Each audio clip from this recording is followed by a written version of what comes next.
C'est important parce que c'est ça, c'est la qualité de la formation pratique qu'on va offrir à nos stagiaires. Ils ont besoin de ils ont besoin d'être accompagnés, de pouvoir observer aussi des enseignants qui ont des pratiques efficaces. En fait aussi, c'est que le fait d'être un bon enseignant, d'être reconnu comme un bon enseignant dans son milieu, c'est pas un synonyme non plus d'un bon accompagnateur. Donc, si on veut que nos étudiants puissent bénéficier d'une rétroaction qui est efficace, d'une réflexion aussi sur la pratique, qui suit aussi les avancées de la science en éducation, mais ça prend des gens qui sont au courant, qui se forment aussi de façon continue, puis qui ont appris à gérer des adultes, hein, puis pas seulement des enfants, parce que moi, je suis spécialisée au primaire, mais bon, avec les adolescents aussi, ça s'applique. Mais ça, c'est une des raisons. Puis, une autre raison, c'est que, c'est sûr qu'on veut qu'il y ait une reconnaissance par rapport aux enseignants associés qui reçoivent nos stagiaires. On veut les remercier, on veut leur montrer que leur rôle est important. Et on offre cette formation-là, nous on l'offre gratuitement, la formation, en se disant que c'est vraiment un élément qui pourrait contribuer à la reconnaissance par la formation continue, justement. Puis là, dernièrement, dans les 2 dernières années, le gouvernement a mis en place une obligation de formation continue pour les enseignants et cette offre de formation-là entre là-dedans. Donc, c'est ça, c'est une façon de reconnaître leur travail, c'est une façon de s'assurer qu'il y a une qualité qui est offerte à nos étudiants, qu'on a des partenaires avec qui on peut aussi collaborer et se co-former. Donc, on veut assurer la qualité de la relève. Puis, un autre élément, mais celui-là, en fait, c'est ce qui a donné naissance à la formation des enseignants associés. Là, on va remonter à 2001.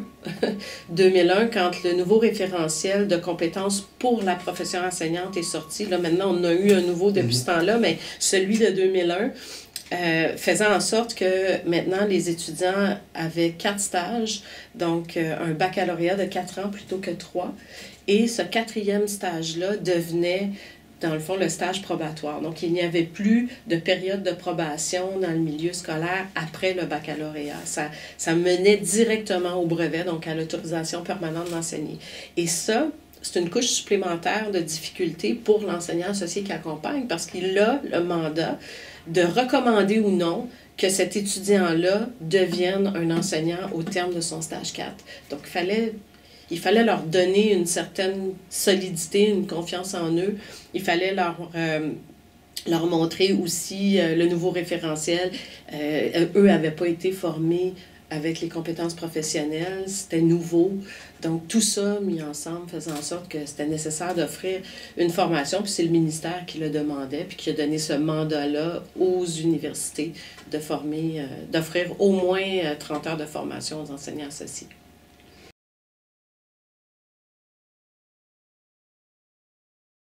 Il y a il y a beaucoup de formules différentes. Ici, je vais te parler pour l'Université de Montréal parce qu'il y a aussi des formules dans d'autres universités. Mais pour l'Université de Montréal, en fait, on a la formule... la formation est en 2 volets. Donc, il y a un volet de 15 heures pour la formation 1, qui est l'initiation au rôle d'enseignant associé. Puis la formation 2, c'est un autre volet de 15 heures, qui est l'appropriation du rôle d'enseignant associé.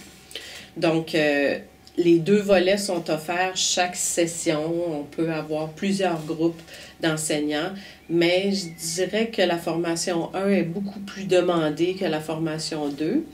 Mais on a aussi, donc on l'offre ici dans les murs de l'université, on l'offre aussi virtuel.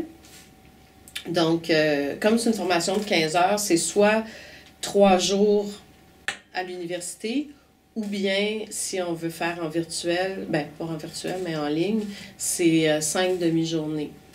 Donc, on a plusieurs formules, de jour, de soir. On a même le samedi pour ceux qui ne veulent pas être libérés de leur classe ou qui préfèrent suivre ça sur leurs heures personnelles.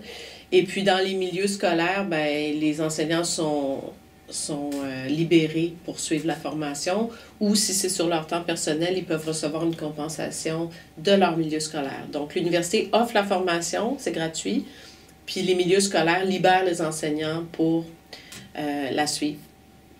Puis aussi, on a, ici à l'Université de Montréal, moi, je peux former peut-être, j'ai une équipe de formateurs là, qui va former environ 12 groupes par année, je dirais. Mais il y a beaucoup plus d'enseignants que ça qui sont formés parce qu'on a des agents multiplicateurs, des formateurs qui, dans les milieux scolaires, vont former leurs pairs aussi. Donc, nous, il y a quelques centres de services scolaires qui viennent se former ici, puis il y en a d'autres qui sont formés par leurs pairs. Mais c'est la même formation. C'est moi qui forme les formateurs. Donc, ça fait du monde? Oui, c'est environ 500 enseignants par année qui sont formés. Oui. Ça baisse pas. C'est toujours... Puis même, je te dirais que quand ça fait 7-8 ans qu'une personne a suivi la formation, ben des fois, elle revient pour la faire une deuxième fois. Puis là, cette année, on a tout renouvelé. Là. On a une nouvelle formation complètement neuve parce que, bon, je disais tantôt, il y a un nouveau référentiel de compétences à l'enseignement depuis 2020. Donc, on a tout refait en fonction du nouveau référentiel. On est bien content du travail accompli. On a tout renouvelé les lectures aussi parce que c'est ça, c'est une formation qui n'est pas créditée, mais on offre quand même quelque chose qui est à la fine pointe de la recherche en éducation. Puis les lectures qu'on propose sont des lectures scientifiques qui sont récentes.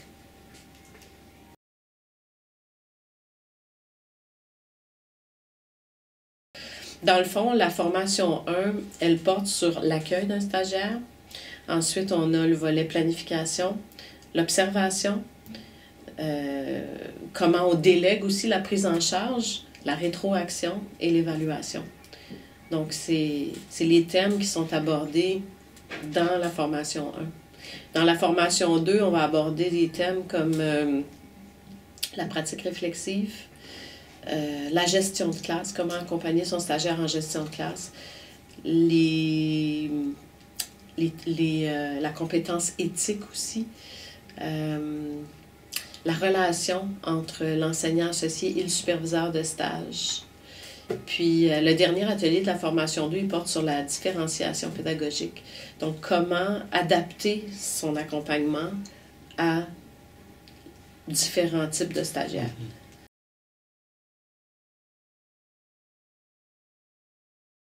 C'est une approche qui est vraiment expérientielle. On prend les participants avec leur bagage. Ils sont enseignants depuis longtemps. Ils ont vu des choses. Ils ont été eux-mêmes stagiaires. Donc, ils savent plein de choses par rapport à l'éducation, par rapport à l'enseignement. Puis, ils ont des connaissances d'accompagnement, mais parfois, ils ne le savent pas encore. Donc, ce qu'on veut, c'est faire émerger le contenu du groupe de participants. C'est des petits groupes, hein? C'est environ 12 personnes, des fois moins. Ça varie de 6 à 12 personnes. Donc, l'animateur arrive, le formateur arrive avec des thématiques, avec du matériel. On a un cahier du participant avec des annexes pour aider à réfléchir. On a des lectures, on a des vidéos. Et puis, on a toutes sortes d'activités interactives. Donc, le formateur arrive avec ça. C'est une formation qui est clé en main. Donc, toutes les activités sont préparées. Il va toujours animer les activités dans le même ordre, excepté que le contenu va varier selon ce que les participants auront à dire, selon leurs préoccupations. Notre but, ça va être de valoriser beaucoup la parole des participants, essayer de leur faire enrichir le contenu par leurs expériences, par leurs questionnements. Et évidemment, s'ils ont déjà reçu des stagiaires, ils vont pouvoir contribuer beaucoup. C'est pour ça que la formation 2, on est plus une d'enrichissement, alors que la formation 1, c'est plus initiation. Puis s'ils n'ont pas reçu de stagiaire, ben on arrive avec dans nos poches des exemples de situations concrètes. Donc, il y a plein d'activités, mais toujours dans l'optique de réfléchir en groupe à différentes situations, puis de s'adapter aux besoins de nos clients qui sont les enseignants associés.